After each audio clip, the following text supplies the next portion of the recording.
त्रिवेज media टीव्हीच्या परिवर्तनाचे शिलेदार या सदरात आजचे आपले मुख्य अतिथी आहेत मामसेपचे राष्ट्रीय अध्यक्ष आणि बहुजन मुक्ती मोर्चा या पक्षाचे संस्थापक अध्यक्ष माननीय वामनजी मेश्राम साहेब यांच्याशी आज आपण वार्तालाप करीत आहोत। मेश्राम साहेब, त्रिवेज टीव्हीच्या परिवर्तनाचे शिलेदार या सदरात आपलं स्वागत। जय भीम। साहेब, कोणत्याही चळवळीमध्ये जीवनदानी कार्यकर्ता होणं ही एक मोठी अचीवमेंट असते। असं जीवनदानी कार्यकर्ता होण्याची प्रेरणा आपल्याला नेमकी कशी प्राप्त झाली? जीवनदानी कार्यकर्ता होण्यासाठी कुणीतरी एखादा दुसरा जीवनदानी कार्यकर्ता लागतो आणि ती प्रेरणा घेऊन मग आपणही असं केलं पाहिजे असं आपल्या मनामध्ये। आम्हाला ही प्रेरणा कांशीरामजींना बघून आणि त्यांनी आपलं जीवन चळवळीसाठी झोकून दिलं, वाहून दिलं, ते बघून ही प्रेरणा मिळाली। दुसरं एक कारण असं आहे की चळवळ चालवण्यासाठी वेळ हा फार महत्त्वाचा भाग असतो आणि तो वेळ पूर्णतः मिळावा आणि पूर्णपणे आपल्याला त्यामध्ये झोकून घेता यावं यासाठी सुद्धा असं होणं आवश्यक असते। हे एक त्याच्या पाठीमागचं मोठं कारण आहे। साहेब, तुम्ही बामसेप या चळवळीपासून बोलता आणि बामसेपचे राष्ट्रीय प्रचारक, राष्ट्रीय अध्यक्ष या सगळ्या अनुभवातून तुम्ही गेलात आणि आज एका विशिष्ट अशा टप्प्यावर तुम्ही येऊन पोहोचला। बामसेपची आजच्या काळातली नेमकी अचीवमेंट काय आहे देशामध्ये, या संदर्भात काय सांगता येईल? बामसेपची सर्वात मोठी अचीवमेंट अशी आहे की बाबासाहेब आंबेडकरांच्या महापरिनिर्वाणानंतर ज्या लोकांवर ही चळवळ चालवण्याची जबाबदारी होती त्यांनी ज्या पद्धतीने ह्या चळवळीची वाताहत केली आणि त्या वाताहतीमुळे जी ऑलराऊंड निराशा लोकांमध्ये पसरली होती, ती निराशा दूर करण्यामध्ये सर्वात मोठं काम बामसेप या संघटनेच्या माध्यमातून झालेलं आहे आणि हे एक बामसेपचं मोठं अचीवमेंट आहे असं मला वाटतं की बामसेप हे राष्ट्रीय स्तरावरील मोठं आणि व्यापक संघटन आहे। कारण ज्या लोकांनी बाबासाहेब आंबेडकरांच्या नंतर चळवळ चालवण्याच्या बाबतीमध्ये विचार केला त्यांची मजल महाराष्ट्राच्या बाहेर फारशी कधी जाणवली नाही। आणि तिसरी महत्त्वपूर्ण गोष्ट, बामसेपचं जे फार महत्त्वपूर्ण अचीवमेंट आहे ते अचीवमेंट हे आहे की बामसेप हे एक कॅडर बेस ऑर्गनायझेशन आहे। बाबासाहेब आंबेडकरांच्या कालावधीमध्ये कॅडर बेस ऑर्गनायझेशन नव्हतं। त्याचं कारण होतं की त्याच्यासाठी जो एक शिक्षित वर्ग लागतो मोठ्या संख्येने, तो वर्ग त्यांच्यासमोर त्यावेळेस नव्हता। म्हणून त्यांनी कॅडर बेस ऑर्गनायझेशनच्या ऐवजी क्राऊड बेस ऑर्गनायझेशन उभं करण्यावर भर दिला। पण बामसेपचं एक वैशिष्ट्य असं आहे की बामसेप हे कॅडर बेस ऑर्गनायझेशन आहे आणि याच्यामध्ये कित्येक प्रमाणामध्ये पूर्णवेळपणे काम करणारे कार्यकर्ते आहेत आणि अशा पद्धतीचं नॉन कंपेरेबल ऑर्गनायझेशन आपल्या समाजामध्ये, आंबेडकरी समाजामध्ये, फुले आंबेडकरी समाजामध्ये, दुसऱ्या कुठल्याही संघटनांमध्ये कॅडर बेस ऑर्गनायझेशन अस्तित्वात नाही। त्यामुळे कॅडर बेस ऑर्गनायझेशन बनवणं हे एक मोठं अचीवमेंट आहे असं मला वाटतं। बऱ्याच वेळा की बामसेप ही कॅडर बेस ऑर्गनायझेशन आहे। या कॅडर बेसचा एक दुसरा परिणाम असा आहे की जसं महाराष्ट्रामध्ये एक लेखकांची चळवळ मध्यंतरीच्या काळामध्ये आली जी दलित साहित्याच्या माध्यमातून ओळखली गेली, पण बामसेप किंवा या चळवळींशी जो मध्यमवर्ग जोडला, या मध्यमवर्गाने त्या लेखकांशी आपली नाळ तोडली की हे साहित्य हे आमच्याशी निगडीत नाही। त्यामुळे बऱ्याच वेळा काय झालं की नवनिर्मितीची जी काही प्रक्रिया असते ती समाजातून थांबली। म्हणजे लेखक निर्माण होणं, विचारवंत निर्माण होणं या प्रकारच्या ज्या काही प्रक्रिया असतील त्या बऱ्याच वेळा थांबलेल्या दिसतात असा एक आरोप केला जातो. या संदर्भात काय सांगाल सर? दलित साहित्य जे निर्माण होत होतं ती एक चांगली चळवळ होती. बहुतांश दलित साहित्यिकांनी ब्राह्मणांबरोबर सौदेबाजी आणि समझोते केले. ज्या ब्राह्मणी व्यवस्थेच्या विरोधामध्ये फुलेंनी, शाहूंनी, बाबासाहेब आंबेडकरांनी आंदोलनं केली, त्या विद्रोहामधून, त्या ब्राह्मणी व्यवस्थेच्या विद्रोहामधून दलित साहित्य निर्माण व्हायचं.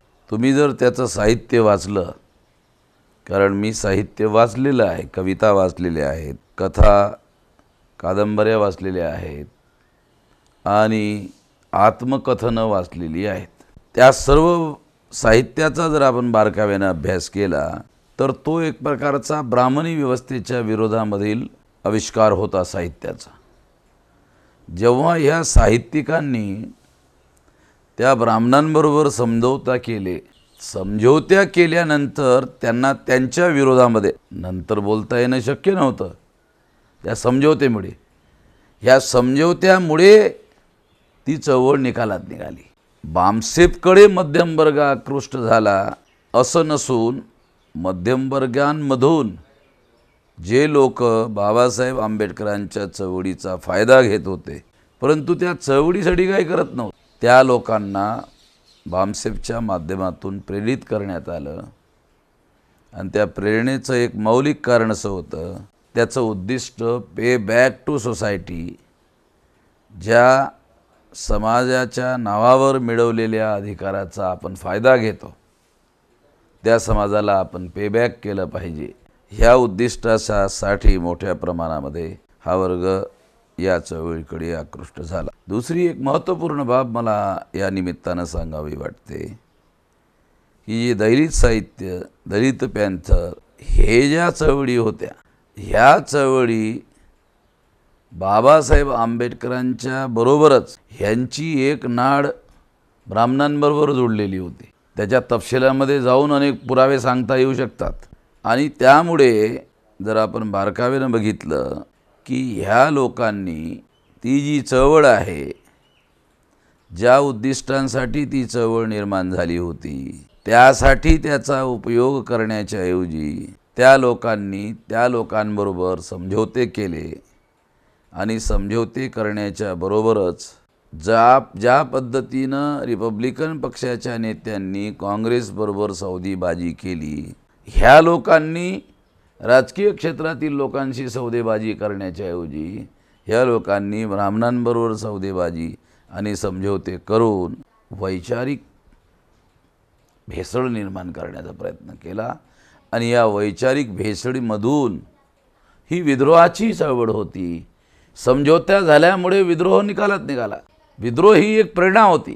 तुम्ही कविता जर वाचल्या तर त्या सर्व कविता ब्राह्मणी जी प्रतीकं आहेत, ब्राह्मणी व्यवस्था आहे, ब्राह्मणी जाती व्यवस्था आहे, प्रत्येक कवितेमध्ये त्या व्यवस्थेच्या विरोधामध्ये विद्रोह. पण त्यांच्याबरोबर समझोता केल्यामुळे ती प्रेरणा मुळात त्यांना असं वाटलं की आपण ज्यांच्या विरोधात असं जर लिहिलं तर आपल्याला हे मिळायला पाहिजे, ते मिळायला पाहिजे, ते मिळायला पाहिजे, प्रमोशन मिळायला पाहिजे, आपण लेक्चररचं प्रोफेसर व्हायला पाहिजे, आपल्याला सरकारकडून किंवा दुसऱ्या कुठल्या तरी संस्थेकडून काहीतरी बेनिफिट मिळाला पाहिजे. या सबबीखाली या लोकांनी समझोता करून ती चळवळ निकालात काढलेली. बामसेपच्यामुळे ती चळवळ निकालात निघालेली नाही. डॉक्टर बाबासाहेब आंबेडकर यांचा संदर्भ देऊन बऱ्याच लेखक विचारवंत ही गोष्ट सांगतात की बाबासाहेब ब्राह्मणांच्या विरोधात नव्हते, ब्राह्मण्याच्या विरोधात होते. बामसेपने हा जो काही फरक आहे हा फरक मान्य केला आहे का किंवा का मान्य नाही असं काही? सर्वात महत्त्वपूर्ण मुद्दा असा की बाबासाहेब आंबेडकर ब्राह्मणाच्या विरोधात नव्हते, ब्राह्मण्याच्या विरोधात होते असं जे सांगितलं जाते,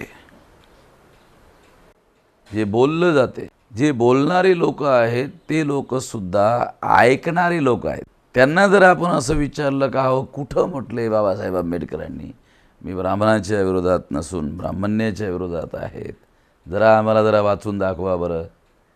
आणि ज्या लेखामध्ये त्यांनी असं सांगितलेलं आहे तो लेख तेवढं वाक्य फक्त वाचून दाखवू नका, संपूर्ण लेख वाचून दाखवा, तर संदर्भासहित ती गोष्ट लक्षात येईल.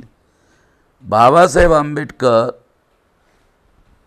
ब्राह्मणाच्या विरोधात नव्हते, ब्राह्मण्याच्या विरोधात होते. यामधून साहित्यिकांनी किंवा लोकांनी जो अर्थ काढला की ते ब्राह्मण्याच्या विरोधात होते, ब्राह्मणाच्या विरोधात नव्हते, म्हणजे ब्राह्मणाच्या समर्थकात होते, म्हणजे ब्राह्मणाच्या समर्थनामध्ये होते, हा जो अर्थ त्यांनी काढला तो अर्थ तर त्यामधून निघत नाही. मी ब्राह्मण्याच्या विरोधात आहे, ब्राह्मणाच्या विरोधात नाही आहे, याचा अर्थ मी ब्राह्मणाच्या समर्थनामध्ये आहे असा अर्थ तर निघत नाही. मग हा अर्थ या लोकांनी त्यांच्यासाठी सोयीचा अर्थ काढला. बाबासाहेब आंबेडकरांचं ॲनिहिलेशन ऑफ कास्ट हे भयंकर गाजलेलं पुस्तक आहे आणि त्याचा परिणाम आणि प्रभाव तो अजूनही चालतो. त्या पुस्तकामध्ये ते असं म्हणतात कि पुरोगामी ब्राह्मण आणि सनातनी ब्राह्मण यह एक ही शरीर की दो भुजाएं है, ये अलग नहीं है. अगर ये शरीर है ब्राह्मण का, ये पुरोगामी ब्राह्मण है, ये सनातनी ब्राह्मण है. अगर पुरोगामी ब्राह्मण पर हमला हो जाए तो सनातनी ब्राह्मण पुरोगामी इस हाथ पर रक्षा करने के लिए, क्योंकि एक ही शरीर है, वेदना तो एक ही शरीर को होगी, तो वो रक्षा करने के लिए खड़ा हो जाएगा.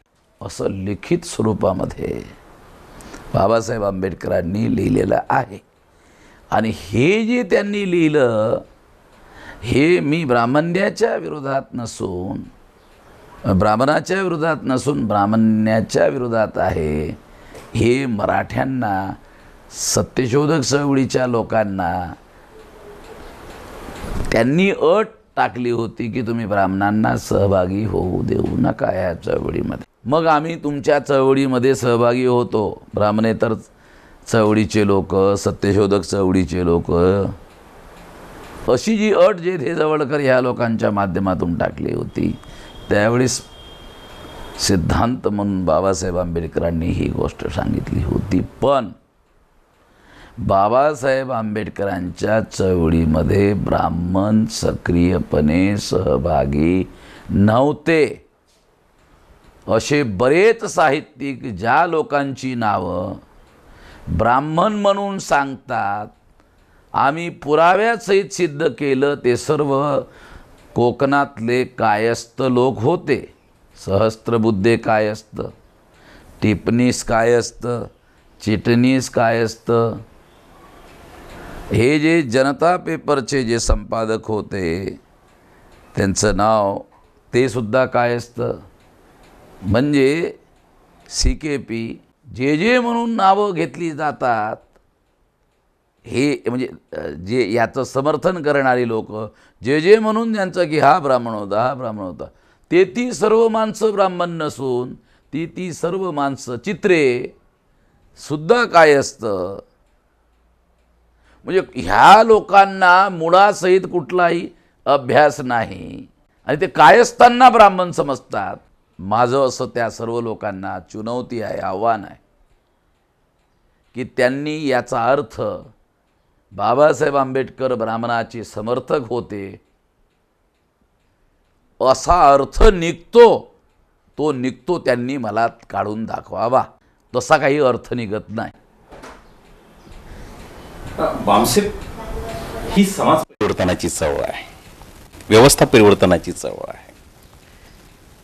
समाजामधल्या इतर चळवळींची अंग प्रामुख्याने मजबूत केल्याशिवाय सत्ता परिवर्तन किंवा राजकीय परिवर्तन होत नाही, अशी भूमिका तुम्ही बामसेबच्या माध्यमातून सातत्यानं मांडली आहे.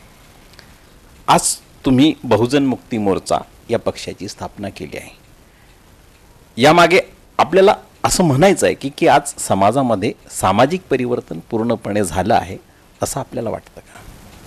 सर्वात प्रथम तर मला असं म्हणायचं आहे की बामसेब ही एक कर्मचाऱ्याची संघटना आहे.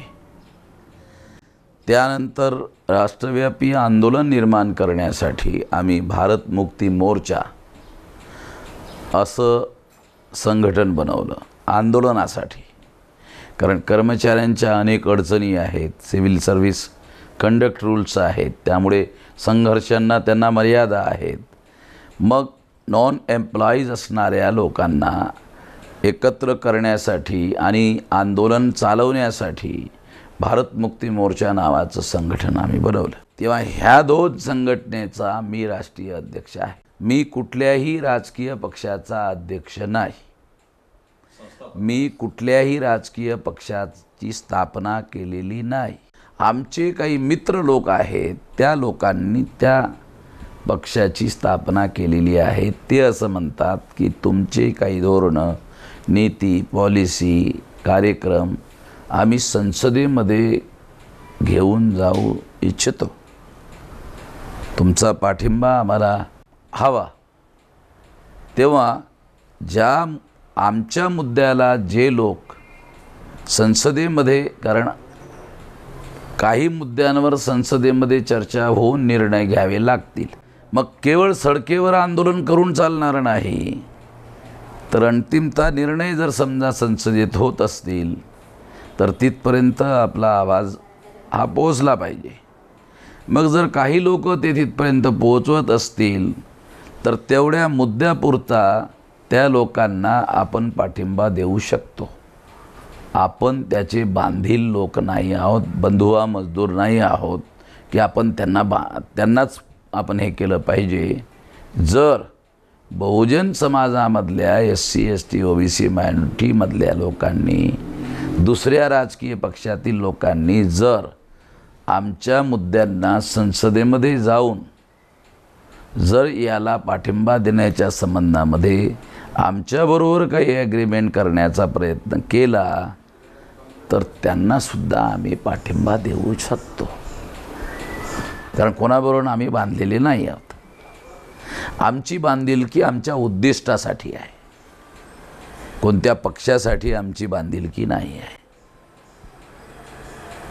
सर, बामसेच्या समोर सर्वात मोठं जे आव्हान आहे OBC समाजामध्ये सामाजिक परिवर्तन घडवणं.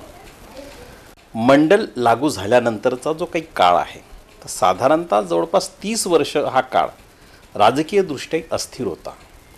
या काळामध्ये मोठ्या प्रमाणात OBCमध्ये जाण्याची एक संधी होती आणि त्यांना आंबेडकराईट विचारांकडे आणण्याची एक प्रचंड मोठी संधी होती. परंतु फुले आंबेडकरी विचारांच्या संघटनांना ती शक्य झाली नाही का, किंवा अन्य काही कारणं आहेत की जी आता त्याचा जो काही परीघ आहे मंडलोत्तर काळाचा राजकीय परीघ, तो टोटल विरोधी बाजूला गेलेला आहे. तर काय याची कारण आहेत? सर्वात महत्त्वाचा मुद्दा तुम्हाला आठवत असेल की महाराष्ट्राचा संदर्भ जर आपण घेतला तर रिडल्स इन हिंदुइझमचं जे आंदोलन महाराष्ट्रात झालं, त्याच्या अगोदर मंडल कमिशनचं आंदोलन महाराष्ट्रात झालं. तमाम आंबेडकरवादी चळवळी ह्या मंडल कमिशनच्या समर्थनामध्ये होत्या, तमाम.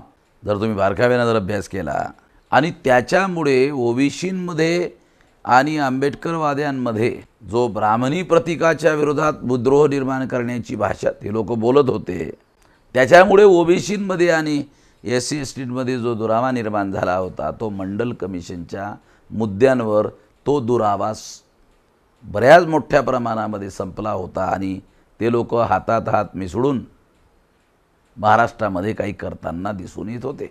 ही गोष्ट लक्षात घेऊन महाराष्ट्रातील ब्राह्मणांनी, शक्यतो म्हणजे तथाकथित समाजवादी ब्राह्मणांनी, लोकसत्तेचा जो संपादक होता गडकरी, माधव गडकरी, तेव्हा या माधव गडकरींनी riddles of Rama and Krishna हे जे परिशिष्ट होतं रिडल्स ऑफ हिंदुइझममध्ये, हा काही त्या ग्रंथाचा मुख्य भाग नव्हता, अपेंडिक्स होतं, परिशिष्ट होतं. त्यांनी तो मूळ ग्रंथ वाचला, त्याच्या लक्षात आलं, त्याच्या जिव्हारी लागले. ते ब्राह्मणी व्यवस्थेच्या विरोधात जिव्हारी लागणारी गोष्ट आहे. आणि मग समाजवादी असणारा ब्राह्मण असून सुद्धा त्याच्या जिवारी लागलं ते. कारण जो समाजवादी ब्राह्मण असतो तो आतून ब्राह्मणच असतो. तो गडकऱ्याचा जागा झाला आणि जागा होऊन त्यांनी काय केलं की अमरावतीमध्ये मराठा महासंघाचं अधिवेशन चालू होतं त्यावेळेस.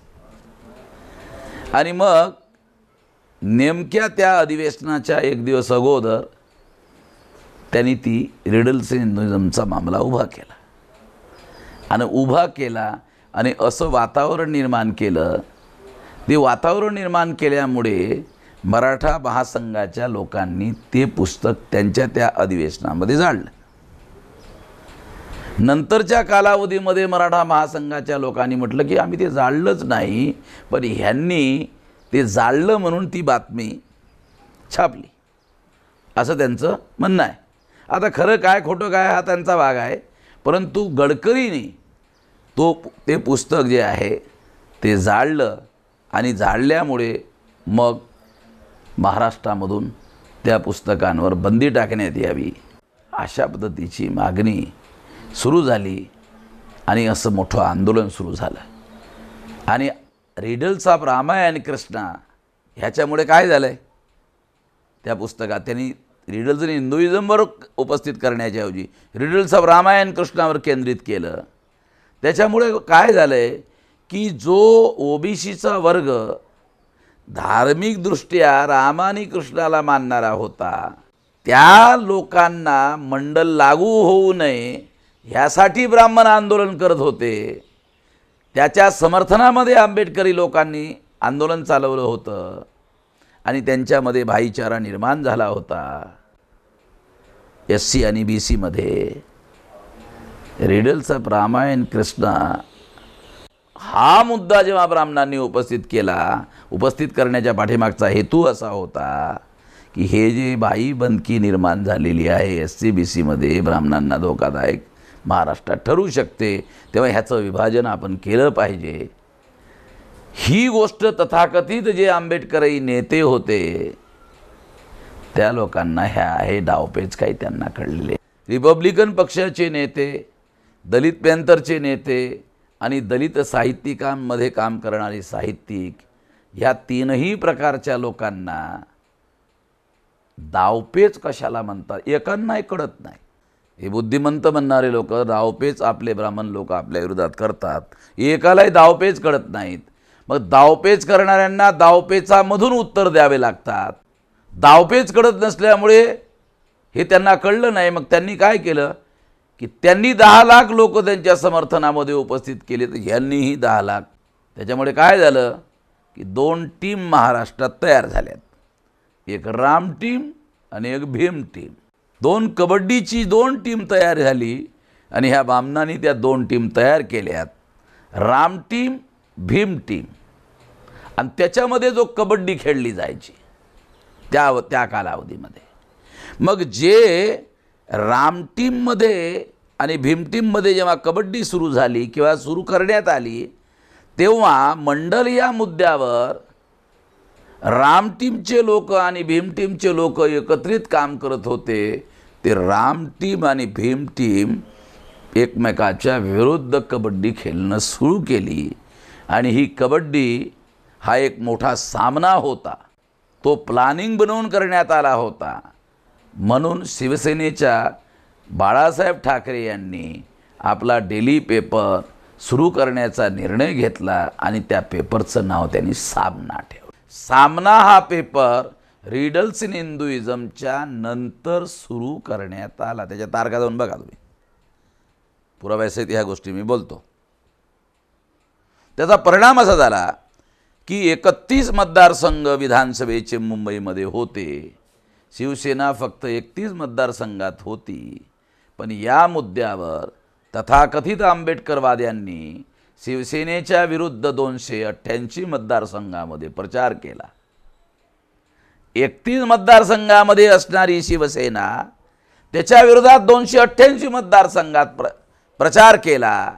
आणि मग रामाला आणि कृष्णाला मानणारे जे 288 मतदारसंघात लोक होते त्यांनी आपापल्या गावामध्ये की हे आंबेडकरवादी ह्या शिवसेनेला विरोध करतात, म्हणजे हे शिवसेना आपल्या कामाची संघटना आहे. आपापल्या गावात त्यांनी बोर्ड उभे लावलेत. म्हणजे बाळासाहेब ठाकरे यांनी शिवसेना 288 मतदारसंघामध्ये पोहोचवण्याच्या ऐवजी तथाकथित आंबेडकरवाद्यांनी ज्यांना डावपेच कळत नाहीत त्या लोकांनी 288 मतदारसंघामध्ये शिवसेनेला पोहोचवण्याचं काम केलं. असं काम रिपब्लिकन पक्षाचे नेते असलेत, रिपब्लिकन पक्षाचे नेते जुने जाणते करत नव्हते. पण हे जे नवीन जे होते दलित पॅंथर आणि साहित्यिक लोक, मी उदाहरणच सांगतो की नागपूरचा एक मोठा प्राध्यापक दलित साहित्यिक, त्यांनी त्या रिडल्स हिंदुइझममधला रिडल्स ऑफ रामायण कृष्णा तेवढंच इंग्रजीमध्ये काढलं, त्याचं मराठी ट्रान्सलेशन केलं आणि ट्रान्सलेशन करून त्याच्या 5000 कॉप्या छापल्यात आणि त्या कॉप्या त्यांनी फ्रीमध्ये महाराष्ट्रभर वाटल्यात. म्हणजे हे त्याचं काम, त्याच्यामध्ये फ्युअलिंग करणे म्हणजे तेल टाकण्याचं काम होतं. हे सुद्धा त्या विचारवंताला कळत नव्हतं की याच्यामुळे आपण आपल्या शत्रूला फायदा पोहोचवण्याचं काम करतो. हे सुद्धा त्याला कळलं नाही. अजूनही त्याला कळलं नाही की काय, त्याचं मला काही सांगता येत नाही. साहित्य लिहिणे आणि आंदोलन चालवणे ह्या दोन गोष्टी एक नाही आहेत. हे आपण समजून घेतलं पाहिजे. आता या उदाहरणातून आपण एक डावपेच जो आहे तो स्ट्रॅटेजीच्या अनुषंगाने समजून घेणं आणि त्याच्या वर अंमलबजावणी करणं हा जसा भाग आला, तसं भारताच्या संदर्भामध्ये किंवा फार तर ओबीसी वर्गाच्या संदर्भात बोलताना त्यांचा सांस्कृतिक जो प्रवास आहे तो ऐतिहासिकदृष्ट्या समजून घेऊन त्याचं विश्लेषण केल्याशिवाय पुढे जाता येणार नाही किंवा परिवर्तन साध्य होणार नाही, असं बरेच जाणते विचारवंत सांगत असतात. बामसेप या संदर्भात काही स्ट्रॅटेजी बनवते का किंवा बनवली आहे? सर्वात मूलभूत महत्त्वपूर्ण मुद्दा असा आहे, दोन गोष्टी आपल्याला याच्यात लक्षात ठेवल्या पाहिजे की ज्याला आपण ओबीसी म्हणतो तो ब्राह्मणी धर्मशास्त्रामध्ये शूद्र आहे. दलित साहित्यिकांनी जो मोठा गोंधळ घातला किंवा शिकलेल्या शेड्यूल कास्टच्या लोकांनी जो गोंधळ घातला तो असा की जे लोक अस्पृश्य होते त्यांना त्यांनी शूद्र संबोधित करण्याचा प्रयत्न केला. बाबासाहेब आंबेडकरांचं हू वेअर द शूद्रा पुस्तक जर वाचलं तर तुमच्या असं लक्षात येईल की बाबासाहेब आंबेडकर अस्पृश्यांना शूद्र म्हणत नाहीत. त्यांनी ओबीसींच्या संदर्भामध्ये शूद्र हा शब्द वापरलेला आहे. ज्योतिराव फुले सुद्धा ओबीसींनाच शूद्र संबोधित होते. म्हणजे ब्राह्मण धर्मानुसार ओबीसी हे शूद्र आहेत आणि शेड्यूल कास्ट म्हणजे अस्पृश्य आहेत. अस्पृश्य म्हणजे पंचमा. पंचमा याचा अर्थ शास्त्रानुसार जो चौथा नाही, वर्णबाह्य. त्याला इंग्रजीमध्ये बाबासाहेब आंबेडकर आउटकास्ट असा शब्द प्रयोग करत होते आणि ते आउटकास्ट असण्याचं हिस्टॉरिकल कारण त्यांनी अनटचेबल नावाच्या ग्रंथामध्ये सांगितलेलं आहे की हे अनटचेबल आउटकास्ट का आहेत, वर्णव्यवस्थेच्या बाहेर का आहेत, कारण ते पूर्वाश्रमीचे बुद्धिस्ट आहेत. हे त्याच्या आउटकास्ट असण्याचं मूळ कारण आहे. हा इंग्रजी जो शब्द बाबासाहेबांनी वापरलेला आहे आउटकास्ट, तो त्या संदर्भामध्ये आपण लक्षात घेतला पाहिजे. बाबासाहेब आंबेडकरांना मानणारे बहुसंख्य जे लोक आहेत महाराष्ट्रामध्ये, त्यांच्या मानण्यामध्ये एक इमोशनल टच जास्त राहतो. तुम्ही नामांतराच्या आंदोलनाच्या पूर्वीपासूनचा एक मुद्दा लक्षात घ्या की सर्व आंदोलनं बाबासाहेब आंबेडकरांच्या नावाभोवती फिरतात. नामांतराचं आंदोलन, मग आता काय करायचं असा प्रश्न निर्माण झाला. नामांतर झालं. नामांतर कसं झालं? पाठी बदलवली, नामांतर झालं. बस सरकारला 550 रुपयाचा खर्च आला. 16 वर्ष ते आंदोलन चाललं आणि 500 रुपयामध्ये 500-550 रुपयाची पाठी बदलवली, झालं.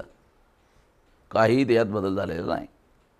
दुसरी महत्त्वपूर्ण बाब मी असं सांगू इच्छितो की चैत्यभूमीचं नाव दादरला देण्यात यावं, म्हणजे पुन्हा बाबासाहेब आंबेडकरांच्याच.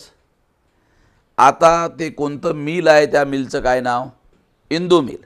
हे जे इंदू मिल आहे, आता त्या इंदू मिलचं जे आहे ते हे करण्यात यावं. मग बाबासाहेबांचं जे घर आहे ते सरकारने ताब्यात घ्यावं. ते लंडनमध्ये राहत होतं. या संधीच म्हणजे याच्यामध्ये एक महत्त्वपूर्ण गोष्ट लक्षात येते. ती कशी आहे की बाबासाहेब आंबेडकरांचं जे एक व्यक्तित्व आहे आणि बाबासाहेब आंबेडकरांची एक चळवळ आहे, ह्या दोन वेगवेगळ्या गोष्टी आहेत. बाबासाहेब आंबेडकरांच्या व्यक्तित्वाच्या मुद्द्यांच्या आधाराने लोक चळवळ चालवतात, पण बाबासाहेब आंबेडकरांनी आपल्या आयुष्यामध्ये जे मुद्दे उपस्थित केलेत, ज्या मुद्द्यांच्या अनुषंगाने आंदोलन उभी केलीत, त्यांनी पाण्यासाठी सत्याग्रह केला, पण त्याला पाण्याचा सत्याग्रह त्यांनी म्हटलं नाही, मानवमुक्तीचा सत्याग्रह म्हटलं.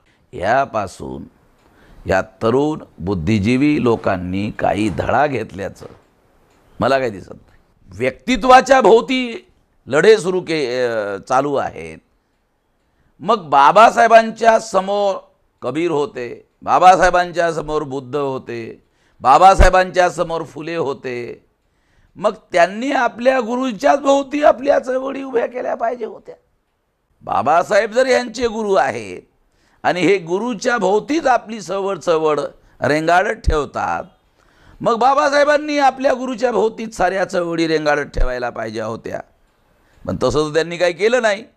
त्यांनी आपल्या लोकांचे जे मूलभूत प्रश्न आहेत ते मूलभूत प्रश्न सोडवण्यावर लक्ष केंद्रित केलं होतं. त्यासाठी त्यांनी गांधीशी झगडा केला आणि स्वातंत्र्य मिळाल्यानंतर देशात जर लोकशाही येऊ घातली असेल तर त्या लोकशाहीमध्ये आमच्या लोकांना प्रतिनिधित्व असलं पाहिजे. अस्पृश्यांना गैर अस्पृश्य लोक मतदान करणार नाहीत आणि म्हणून त्यांचे खरे उमेदवार निवडून येणार नाहीत, म्हणून स्वतंत्र मतदारसंघ असला पाहिजे. असे 1 पासून 2 असे अनेक मुद्दे बाबासाहेबांनी अभ्यासपूर्वक उपस्थित केलेत. तसं काही पोस्ट आंबेडकराईट आंदोलनामध्ये दिसून येत नाही. त्याचं कारण असं आहे की बरेचसे ड्रॉपआउट झालेले लोक चळवळीचे नेते झालेले आहेत, जे शिकता शिकता फेल झालेत आणि फेल होऊन ड्रॉपआउट झालेत, पास होऊ शकत नाहीत म्हणून कार्यकर्ते झालेत आणि अपघातानं नेते झालेत. लोकांनी म्हटलं तुम्ही नेते आहात, म्हणजे लोकांनी एक आरोप केला की तुम्ही नेते आहात. असं मी नेता? बरं ठीक आहे. म्हणजे लोकांनी तुम्ही नेते आहेत म्हणून आरोप केला आणि तो आरोप त्यांनी स्वीकार केला की नाही ठीक आहे, आता तुम्ही मला नेता म्हणताच तर मी आहो. असे ड्रॉपआउट लोक ह्या चळवळीचे नेते झालेत. त्या लोकांना काही कळत नाही. पहिल्यांदा ते काँग्रेसला 50 जागा मागतात, काँग्रेसचे लोक बोलतच नाहीत. मग म्हणतात 25 दिले तर चालतील. मग 25वरही ते बोलत नाहीत. मग ते म्हणतात की 10-15 दिले तर चालतील. 10-15वरही बोलत नाहीत. ज्या जागा काँग्रेसचे लोक घ्यायला तयार नाहीत, त्या ठिकाणी उभं राहायला तयार नाहीत, गॅरंटीनं आपण ह्या जागा हारणार, मग काँग्रेसचे लोक म्हणतात ह्या आता शिल्लक राहिलेल्या जागा आहेत, ह्या जागा आम्ही रिपब्लिकन पक्षाच्या लोकांना देतो.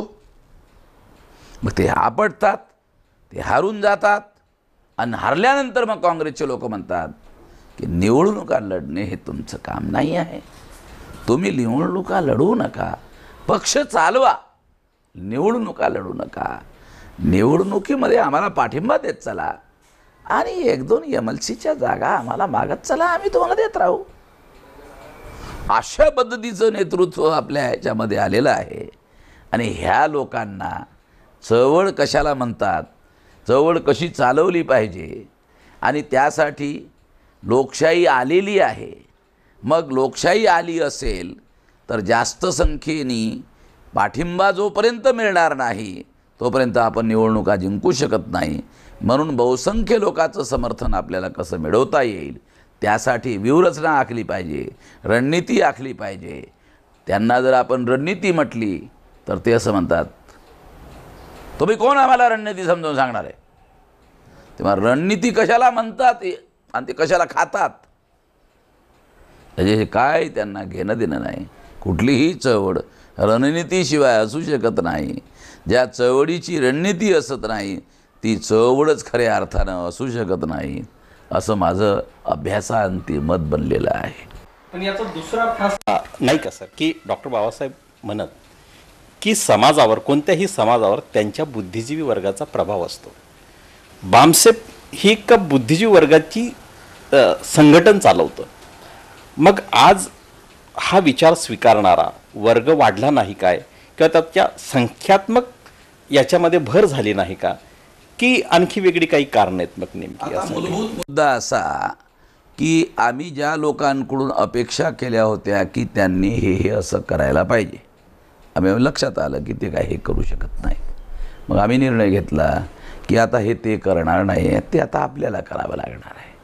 आपण असं म्हणतो त्यांनी करायला हवं, पण ते करत नाहीत, ते आता आपण करायला हवं. म्हणून तुम्ही बघितलं असेल, नामांतराच्या चळवळीच्या नंतर जो ब्राह्मण वर्ग आहे त्यांच्या मार्गदर्शनामध्ये फुले आंबेडकरी चळवळीच्या लोकांचे आंदोलनं ते चालवत होते, ते ठरवत होते, ते निर्णय घेत होते. आता मात्र त्यांना तशा प्रकारचे आंदोलनं चालवता येणं शक्य झालेलं नाही. त्याच्यानंतर त्याचं कारण असं आहे की आता महाराष्ट्राच्या सेंटर स्टेजवर बामसेफ आहे, भारत मुक्ती मोर्चा आहे, त्याच्या ऑफशूट संघटना आहे, त्याचा समाजामध्ये प्रभाव आहे. आणि त्या प्रभावामुळे नामांतरासारखं त्यांच्या मार्गदर्शनामध्ये चालणारं आंदोलन त्यांना आता चालवता येत नाही. ती एक मोठी अडचणीची गोष्ट झालेली आहे. आजकाल असं दिसत आहे की आमचा प्रभाव वाढत आहे म्हणून काही मेलेल्या नेत्यांना कम्युनिस्ट लोक जिवंत करत आहेत आणि त्यांना पाठिंबा देऊन फिरवत आहेत. म्हणजे समोर 2 समाजवाद्याचा खांदा, मागं 2 कम्युनिस्टांचा खांदा, आणि त्याच्यावरती जी मडी आहे त्या मडीवर तो नेता आपला झोपलेला आहे, अशी स्थिती आहे. पण आता मेलेल्या नेत्याला कम्युनिस्ट आणि समाजवादी जिवंत करू इच्छितात, ते आता जिवंत होणं शक्य नाही आहे. त्याचं कारण असं आहे की नेतृत्व करण्यासाठी जी क्रेडिबिलिटी लागते ती क्रेडिबिलिटी संपलेली आहे. किंवा नाव घेतल्यानं किंवा त्याच्या जातीचं आहो असं म्हणून लोक त्यांना पाठिंबा देतात, ते काही दिवसाकरता.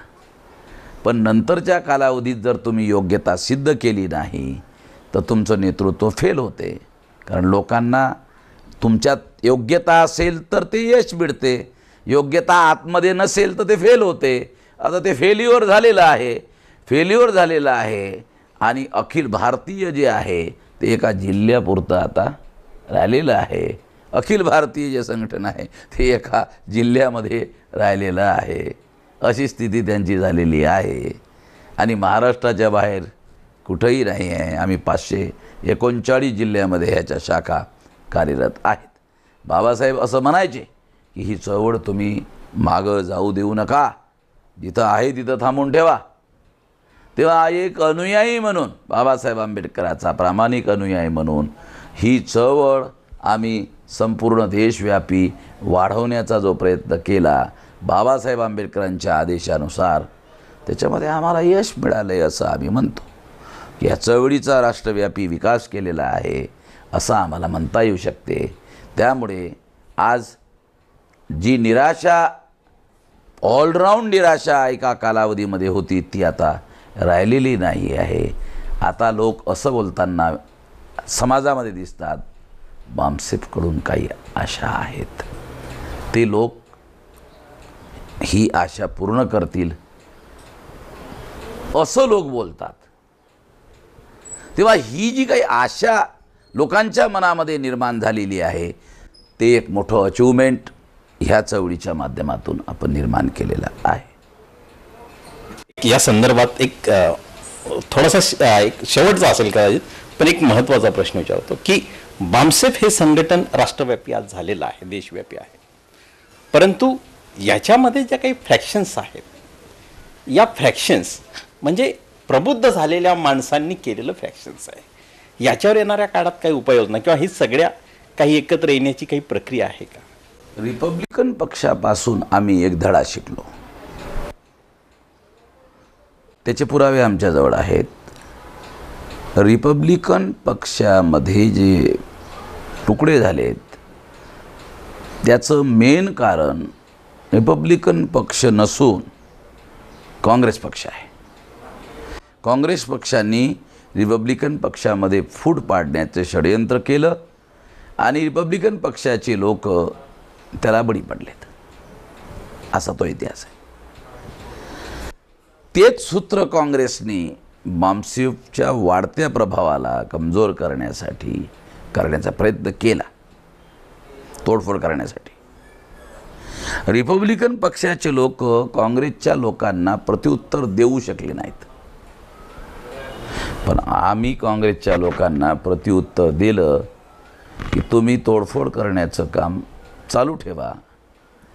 आम्ही तोडफोड करण्याचं काम तुम्ही चालू ठेवा, पण आमची चळवळ वाढवण्याचं जे काम आहे ते मात्र बंद होणार नाही. त्यासाठी एक रणनीती आम्ही बनवली. ती रणनीती काय बनवली की रिपब्लिकन पक्षाचे ग्रुप हे आपसामध्ये लढत होते. मग आम्ही प्लॅन बनवला आहे की जर आपला शत्रू आपल्यामध्ये काही ग्रुप निर्माण करत असेल तर तो ग्रुप जर संपवायचा असेल तर तो ग्रुप संपवण्याचा एक मार्ग आहे. तो मार्ग असा की त्याच्याशी लढायचंच नाही, त्या ग्रुपशी लढायचंच नाही.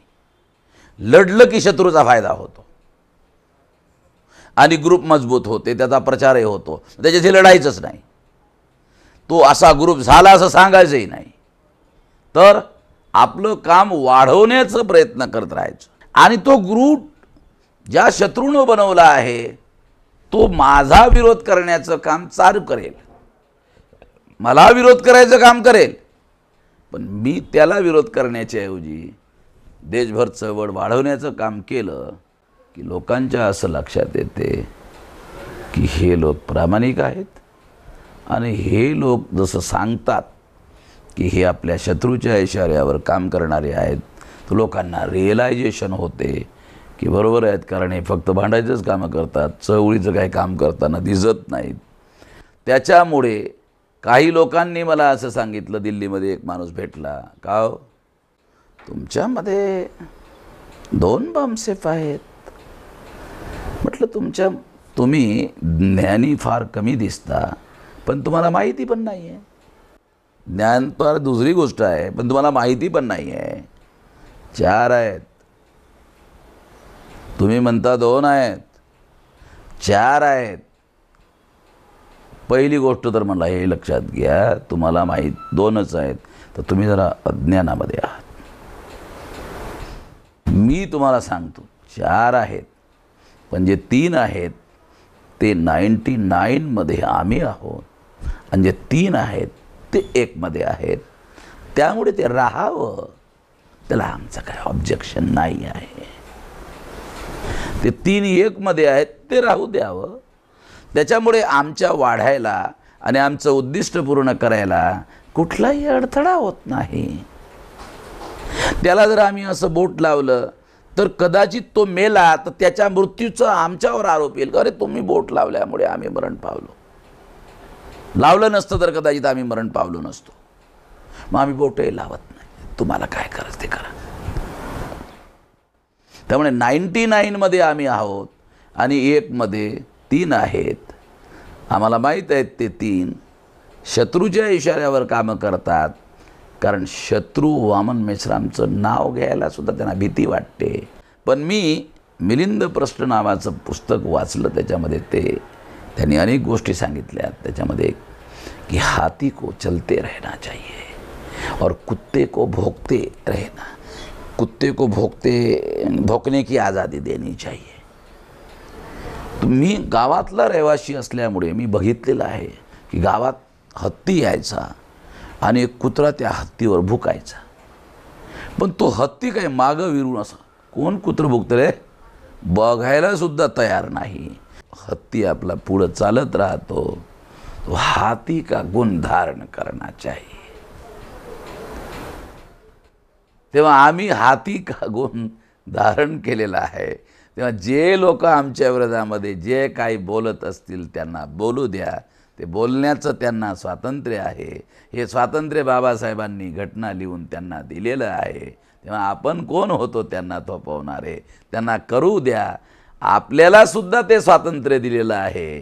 त्या स्वातंत्र्याचा उपयोग करून आपण आपल्या उद्दिष्टासाठी काम करत राहिलं पाहिजे. त्यामधून आपली ताकद वाढत राहील. या सिद्धांतामुळे ताकद फक्त आमचीच वाढते, बाकी कोणाचीही वाढत नाही. शेवटी भारताच्या बहुजन बुद्धिजीवी वर्गाला तुम्ही काय संदेश द्याल सर? बहुजन लोकांनी मागण्याचं काम सोडून दिलं पाहिजे. आणि बहुजन हा खऱ्या अर्थानं हत्तीसारखा आहे. आपली ताकद त्यांनी ओळखावी. त्याच्या आतमध्ये जी ताकद आहे, शक्ती आहे, अंतर्निहित शक्ती आहे, ती शक्ती त्यांनी ओळखावी आणि त्या शक्तीची निर्मिती करावी. निर्मित केलेल्या शक्तीचा आपल्या उद्दिष्टपूर्तीसाठी वापर करावा. म्हणजे तुम्हाला तुमचं उद्दिष्ट पूर्ण करता येईल. तुम्हाला मागण्याचं काम बंद करून टाकलं पाहिजे. मागण्याचं काम हे भिकारी लोकांचं काम आहे. लोकशाहीमध्ये बाबासाहेब आंबेडकरांनी आपल्याला मतदानाचा अधिकार दिला आणि आंदोलनाचा अधिकार दिला. हे दोन मोठे अधिकार आहेत. जर लोकशाहीमध्ये तुम्हाला काम करायचं असेल तर तुम्ही जास्तीत जास्त लोकांचा पाठिंबा मिळवण्याच्या रणनीतीमध्ये काम केलं पाहिजे. तुम्हाला यश मिळेल. आणि हे जर तुम्हाला करायचं नसेल ना, आंदोलन चालवायचं असेल तर बहुसंख्य लोकांच्या प्रश्नांवर आंदोलन केलं पाहिजे. फक्त एका जातीसाठी आणि एका जातींना मोटिवेट करेल एवढ्यासाठी. कारण नामांतराचं आंदोलन एका जातीला प्रेरित करते, हिंदू मिलचं आंदोलन एका जातीला प्रेरित करते, चैत्यभूमीचं आंदोलन एका जातीला प्रेरित करते, लंडनमधलं घराचा प्रश्न एका जातीला प्रेरित करते. तुमच्या आंदोलनाचे प्रश्नच एका जातीला अपील करणारे आहेत. दुसऱ्या जातीचा माणूस त्याच्यावर विचारही करत नाही. आतमध्ये येण्याचा प्रश्नच नाही. तेव्हा आंदोलन करत असताना बहुसंख्य लोकांचे प्रश्न आपल्याला कसे हाताळता येतील, म्हणजे बहुसंख्य लोकांना वाटलं पाहिजे की हे आंदोलनसुद्धा आपलं आंदोलन आहे. तर हे या दोन पद्धतीनं आपल्याला या बहुजनांनी आंदोलन चालवण्याची रणनीती बनवली पाहिजे. ते यश मिळवता येते. मला या निमित्तानं फक्त एवढंच सांगायचं आहे. तसं मला काही कोणाला सल्ला द्यायचा अधिकार नाही आहे. तुम्ही तसा प्रश्न विचारल्यामुळे मी तसं उत्तर दिलं. व्यवस्था परिवर्तनासाठी बहुजन समाजाने काय करावं याचं तात्विक विवेचन अर्थात श्रीमान वामनजी मेश्राम साहेब यांनी आपल्या समोर ठेवलेलं आहे. त्रिवेज मीडिया TV साठी त्यांनी आपल्या देशभराच्या व्यस्त कार्यक्रमातून वेळ दिली याबद्दल त्यांचं पुन्हा एकदा आभार व्यक्त करून रजा घेऊया. साहेब जय.